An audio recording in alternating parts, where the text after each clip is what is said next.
Hi guys, kasuna desu. Konnichiwa. Kyo, so karon mag tutor ta og days of the week in Japanese language. So, mag-start na ta. Tcharan!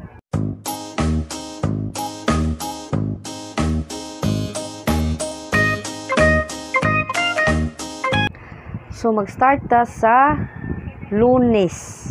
So, ang Monday, Lunes. Sa Bisaya, Lunes. So, Monday. So, sa Hinapon, gitawag siya og Getsuyubi. Getsuyubi. Getsuyubi. Kyo wa Getsuyubi desu ka? So karon yan na siya. Karon Lunes bata? Karon lawa Lunes bata? Ano ba? So ang sunod Martes. Sa Bisaya Martes. So sa in English Tuesday. Tuesday.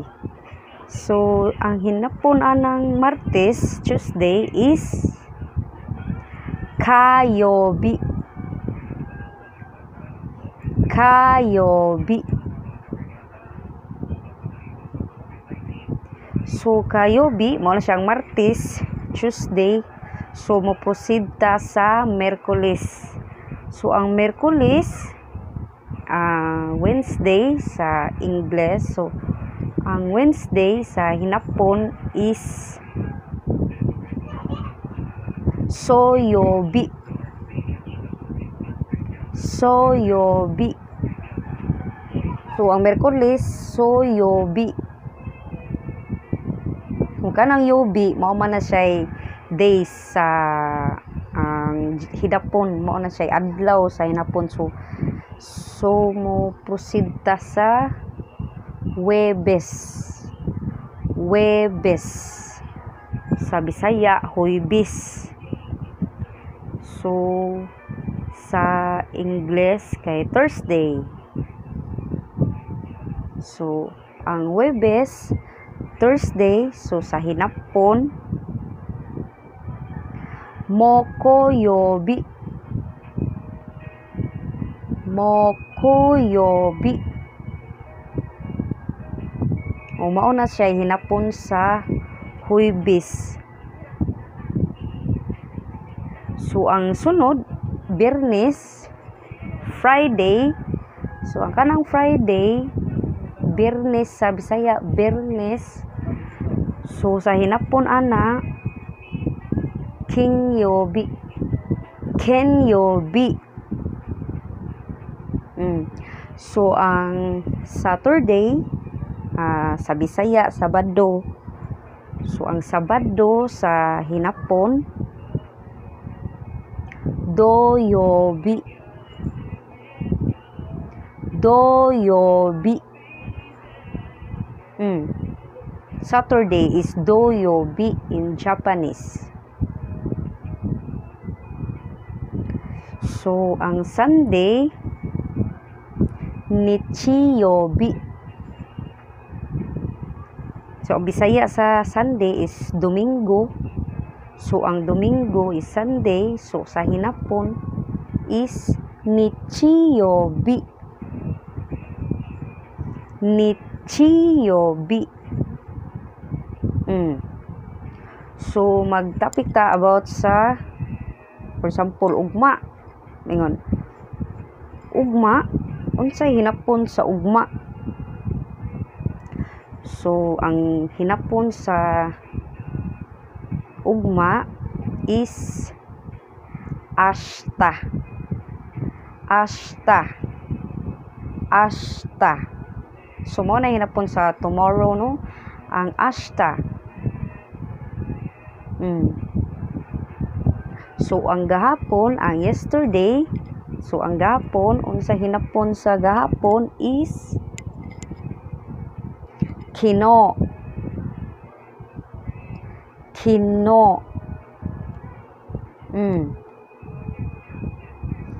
Kino. So mao na siya hinapon sa gahapon, yesterday. So sa sunod adlaw, so unsay hinapon sa sunod adlaw?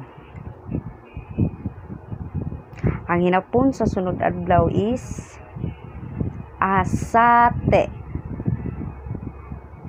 Asate. Asate.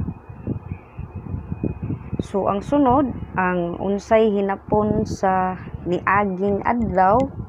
So ang hinapon sa niaging adlaw is utotoy. Utotoy.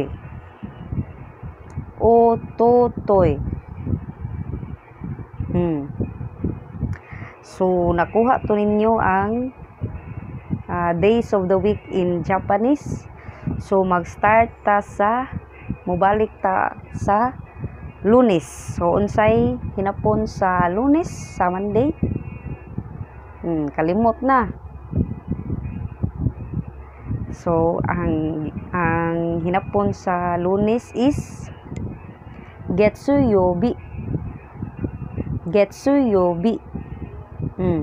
Ya sa Martes, base nakalimot na pod. Sa Martes is Kayobi. Kayobi. So sa Miyerkules, para makat-on jud ka, pwede na nimo ilista.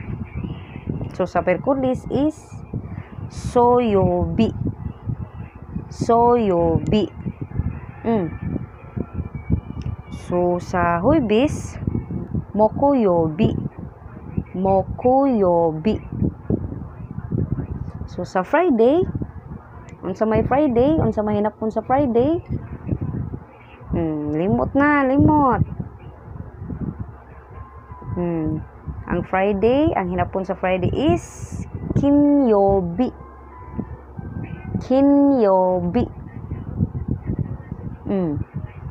So mo proceed ka sa Saturday, Sabado. So unsay hinapon sa Saturday? So ang hinapon sa Sabado is Doyobi. Doyobi. So sunod ang Sunday, sa Domingo, unsay hinapon sa Sunday is Nichiyobi. Nichiyobi. Mao na to ang days of the week in Japanese. So katong ugma, so unsay hinapon sa ugma? Ugma, unsay hinapon? Ashita. Ashita. Nya sa sunod ugma, unsay hinapon sa sunod ugma? Asate. Asate. Unsay hinapon sa niaging adlaw? Utotoy. Utotoy. So mao na to siya. Kung gusto ka maka-cut-on, pwede ra nimo siya ipaagi og kanta. Katong days of the week, pwede ni siya ihimuon nimong kanta. So mao ni siya ang paagi sa side nako, kay cut-on na pud ako sa eskwelahan.